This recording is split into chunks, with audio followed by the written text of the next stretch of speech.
नमस्कार, नर्मदा की पुकार में आपका स्वागत है। आइए रुक करते हैं खबरों की तरफ। अब एक बड़ी खबर धार से। कांग्रेस छोड़ने पर सिंधिया ने दिया था 50 करोड़ रुपए और मंत्री पद का ऑफर। उमंग सिंगार। धार चुनाव के दौरान विधायकों की खरीदी फरोख्त को लेकर पूर्व वन मंत्री उमंग सिंगार ने प्रेस कॉन्फ्रेंस लेते हुए कहा कि सिद्धांत की राजनीति करता हूँ। मैं अपने मातृ संगठन से कभी धोखा नहीं कर सकता हूँ। मेरी रगों में भी वही खून है जो स्वर्गीय जमुना देवी जी की रगों में बहता था और स्वर्गीय जमुना देवी जी ने भी मरते दम तक सिद्धांतों से समझौता नहीं किया और ना ही मैं कभी करूंगा। सिंधिया ने मुझे कहा कि आप 50 करोड़ रुपए ले लो और मंत्री पद भी ले लो, कांग्रेस में भविष्य नहीं है। मैंने सिंधिया से कहा कि आप बिक सकते हैं, मैं नहीं। मेरे और आपके रास्ते आज से अलग अलग हैं। मैं अपनी विचारधारा से कभी समझौता नहीं करता हूं। आपके लिए अवसरवादी राजनीति श्रेष्ठ हो सकती है, मेरे लिए नहीं। सिंधिया जी ने यह आग्रह है कि आप उन्हें सिद्धांत और अनहितैषी भावनाओं के लिए कांग्रेस नहीं छोड़ी, बल्कि पद प्रतिष्ठा और खुद के भविष्य को सुरक्षित रखने के लिए कांग्रेस छोड़ी है। धार से नर्मदा की पुकार के लिए महेश सोलंकी की रिपोर्ट।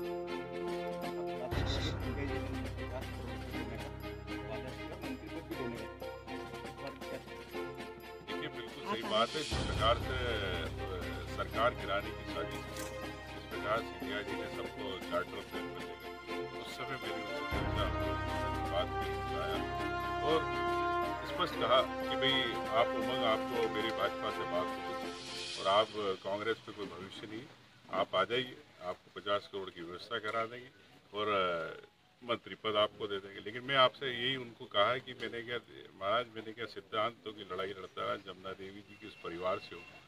आपके रास्ते अलग है, मेरे रास्ते अलग है। मैं अपने सिद्धांत नहीं छोड़ सकता। सर, दूसरी बात ये वीडी शर्मा ने कुछ सबूत मांगा। वीडी शर्मा जी कल से बोल रहे हैं कि भाजपा इस प्रकार के कृत्य नहीं करती है। तो जितने विधायक गए ये सामने स्पष्ट है कि बगैर पैसे की नहीं गए, बगैर मंत्री पद की नहीं गए। ये तो वीडी शर्मा जी बताए। और मैं तो खुद कहता हूँ कि अभी भी अगर लोधी गया है तो उसको भी आपने प्रलोभन दिया। तो आप तो बी प्लान में लग गए, आपको सरकार जाते हुए दिख रही है, हवा बदल गई है, तो आप बी प्लान के अंदर वापिस से विधायक खरीद में लग गए। तो मैं तो यही कहना चाहता हूँ कि आप पहले अपना खुद का गिरेबान देखें, उसके बाद आप आरोप की बात करें। आयोग ने कमलनाथ जी को रोक लगाई, कमलनाथ जी पर स्टार प्रचारक से रोक लगा दी, जबकि कई विवादित शब्द बीजेपी पार्टी में बोले गए हैं, इन पर रोक नहीं लगाई। देखिए, आपको पता है कि किस प्रकार से कठपुतली के रूप में आयोग भी खेल रहा है और भाजपा सरकार उसका कैसे दुरुपयोग कर रही है, सरकार का दुरुपयोग कर रही है। भाजपा चुनाव नहीं लड़ रही है, प्रशासन चुनाव लड़ रहा है। ये आपको बदनावर में देखने को मिल रहा है, कई क्षेत्रों पे भी देखने को मिल रहा है। तो ठीक है, कमलनाथ जी पे रोक लगी, लेकिन रोक से फर्क नहीं पड़ता। अब तो ये हवा बन चुकी, आंधी बन चुकी, अब कांग्रेस का आना तय। कल दौरे पे बदनावर जनसंपर्क के समय कि क्या आपको भी ऑफर किया गया, मैं बताना चाहता हूं कि ऐसे कई विधायक थे जिनको प्रलोभन दिया गया। और मैं तो ये भी कहता हूं कि भारतीय जनता पार्टी जिस प्रकार से कांग्रेस की हवा देख रही, बी प्लान पे काम चालू कर दिया है, उन्होंने कि कैसे विधायक और खरीद प्रयोग लग गई है। लेकिन मैं मेरी बात करना चाहता हूं कि जब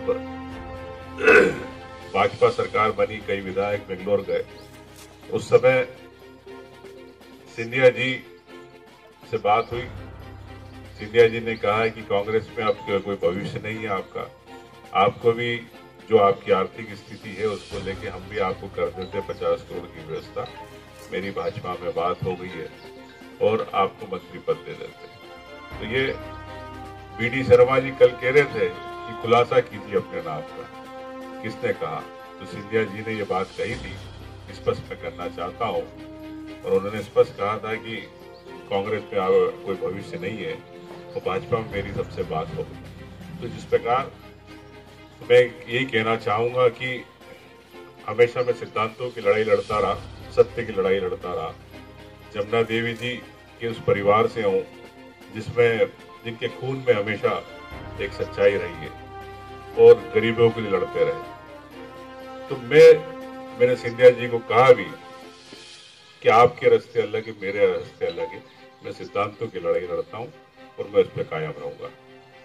इसी बात को लेके ये भी मैं कहना चाहता हूं कि अवसरवादी राजनीति में कभी विश्वास नहीं रखता हूं मैं, और न रखा है, स्पष्टवादी हूं।